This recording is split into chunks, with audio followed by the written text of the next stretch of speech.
Soma's baking and cooking থেকে সোমা বলছি। আজ আপনাদের সাথে শেয়ার করছি একটা চিকেনের ঝোলের রেসিপি।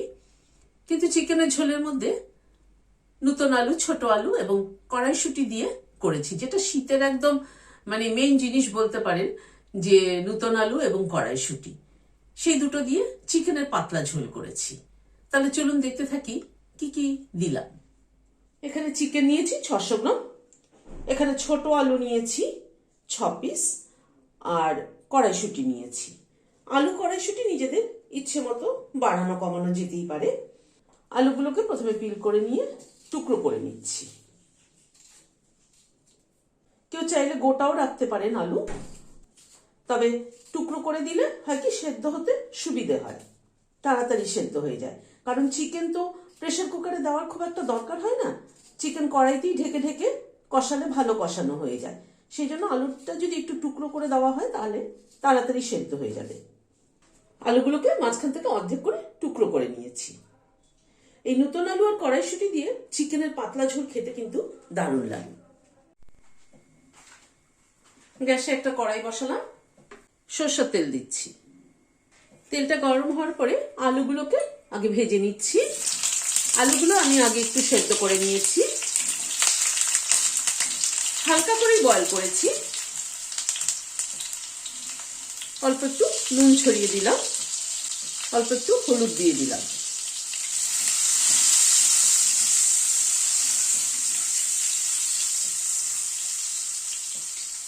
নুন হলুদ দিয়ে আলুটাকে একটু ভেজে নিচ্ছি। আলুটাকে লাল করে ভেজে তুলে নিচ্ছি। আর অল্প একটু সরষের তেল অ্যাড করছি। ফোড়নে একটা বড় এলাচের দানা দিলাম প্রথমে, একটা তেজপাতা দিলাম ছিঁড়ে, একটা দারচিনি, 3টে লবঙ্গ, 2টো ছোট এলাচের মাথাটা ফাটিয়ে দিয়ে দিলাম। ফোড়নটা একটু ক্র্যাক করা অবধি অপেক্ষা করব। গ্যাসের ফ্লেমটাকে একদম কমিয়ে রেখেছি।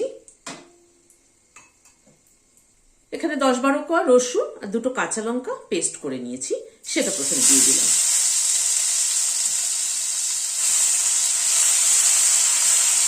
রসুন আর কাঁচা লঙ্কাটাকে একটু হালকা করে আগে ভেজে নিচ্ছি।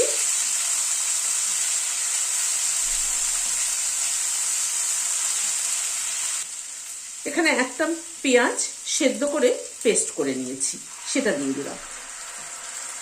আমি কিন্তু 600 গ্রাম চিকেনের জন্য একটা পেঁয়াজ ব্যবহার করলাম, কেননা এটা একটু পাতলা ঝোল করব রোজকার খাওয়ার জন্য।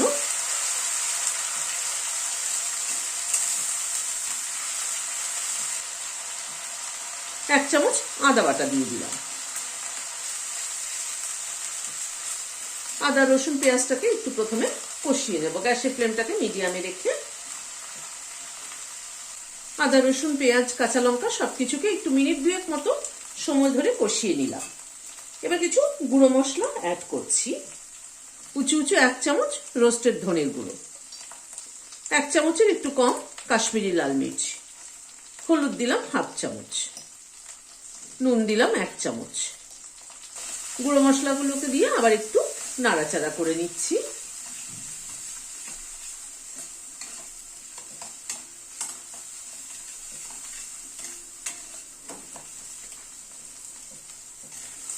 গুঁড়ো মশলাগুলোকে দিয়ে এই মিনিট খানেক একটু নাড়াচাড়া করে নিলাম।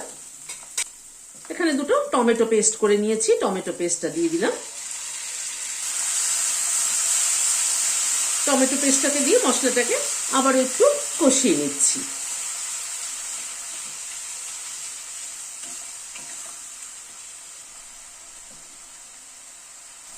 টমেটো পেস্টটাকে দিয়ে আবার একটু কষিয়ে নিলাম।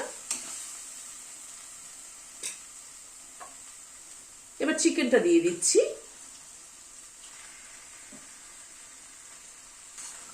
চিকেনটা মশলার সাথে মিশিয়ে নিচ্ছি।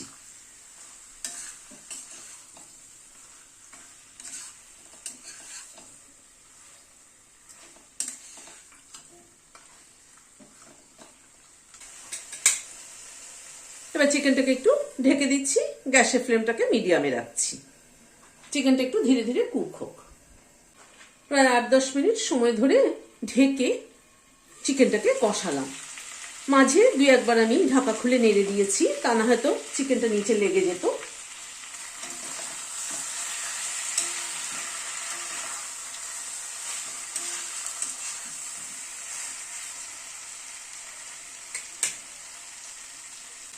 এবার কড়াইশুঁটিটা অ্যাড করে দিচ্ছি, আলুটাও দিয়ে দিলাম। এবার কড়াইশুঁটি আলু দিয়ে আবার একটুখানি কষিয়ে নেবো চিকেনটাকে।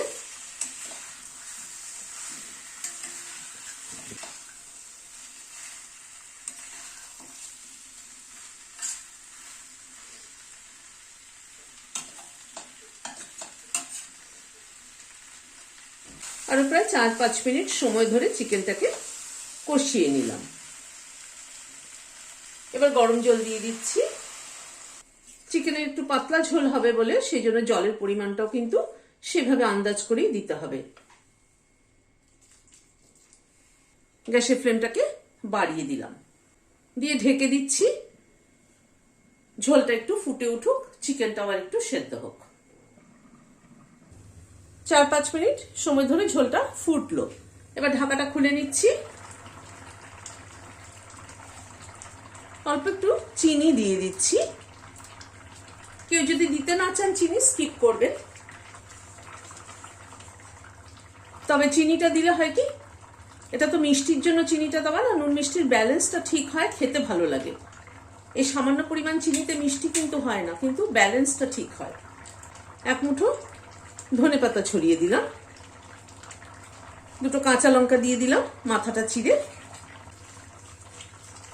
পুরোটাকে একবার একটু মিশিয়ে দিলাম, দিয়ে গ্যাসের ফ্লেমটাকে বন্ধ করে দিলাম, দিয়ে ঢেকে দিচ্ছি স্ট্যান্ডিং টাইম 5 মিনিট, ধনেপাতা কাঁচা লঙ্কার ফ্লেভারটা অ্যাবসর্ব হওয়ার জন্য। গরম গরম ভাতের সাথে এরকম কিন্তু একটা চিকেনের ঝোল হলে অনেকটা ভাতই খাওয়া হয়ে যায়।